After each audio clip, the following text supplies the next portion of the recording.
So if you use the phrase "the camera reimagined" to describe the best attribute of your new smartphone, it means that it provides an awesome, unique way to bring consumers with better photography. That is a bold statement, and I am in the boldest city to prove that. I'm Jaime Rivera with Pocketnow, and let's see what the Galaxy S9 and Galaxy S9 Plus can do from the beautiful city of New York.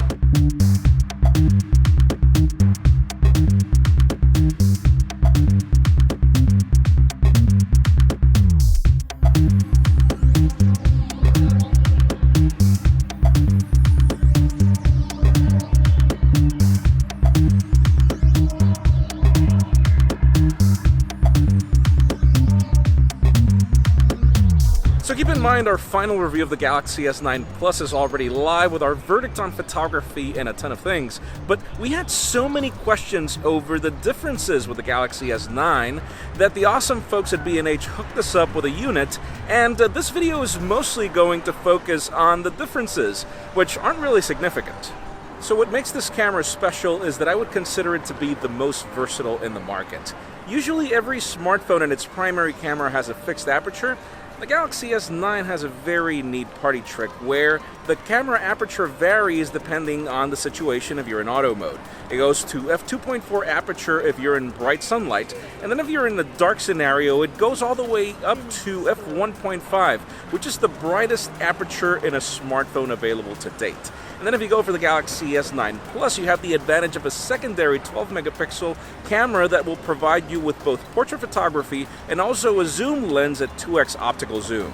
And then there's the advantage of all the software. Samsung is one of my favorites when it comes to all the modes that are included, not a lot of gimmicks. It is mostly focused on providing you with added advantages to get your job done. Pro mode being one of my favorites, again, because of its versatility. So now that we've covered the basics, let's talk about the photos. I think that they are awesome. They're gorgeous. I think it's no secret that Samsung has been killing it with photography since the Galaxy Note 4. The company has really invested in providing vibrant photos. This is one of those smartphones that I'd recommend heavily for regular auto photography during the day. Just point and shoot and let the phone do all the magic in the background. Great color saturation and detail. And since you've stopped at f2.4 aperture during the day in auto mode, you can also get really close to subjects and get some more detail, as bokeh was extremely aggressive in past variants in my opinion.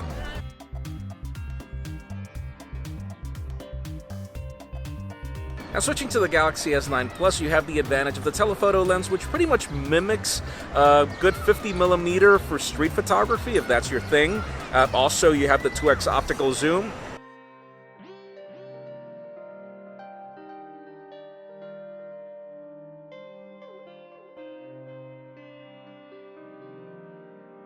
I'm not really a fan of the digital zoom at 10x. It's really blurry, not really usable. But one thing that I do like is the portrait photography. I'm not saying that it's the best, but the advantage of live photos is that after you take the shot, if you don't like the result, you could just go back to the previous photo without it, or you can even dial down the effect or dial it up depending on your needs.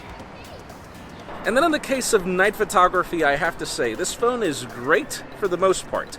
If you notice in our review of the Galaxy S9 Plus, we noticed great vibrance, color, and detail, but then it had some problems with moving subjects. And, well, after a couple of software updates, we haven't really noticed much of a change. The phone doesn't really synchronize well. And, well, that's when manual controls are available for those of you that want to use that. You can fix the shutter speed if you want to, but again, that's in Pro mode.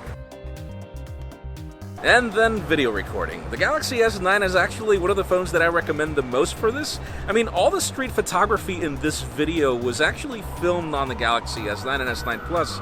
Great stabilization, and, well, all the specifications that you get. 4K at 60 frames per second, 240 frames per second slow-mo at 1080p, and then 960 frames per second at 720p if that's your thing.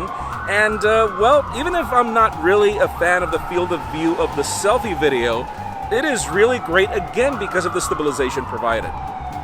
Now, those of you that know me know I'm not a fan of selfie photos, but I will say that this is pretty much my favorite phone for the task, and I think it has a lot to do with the specifications.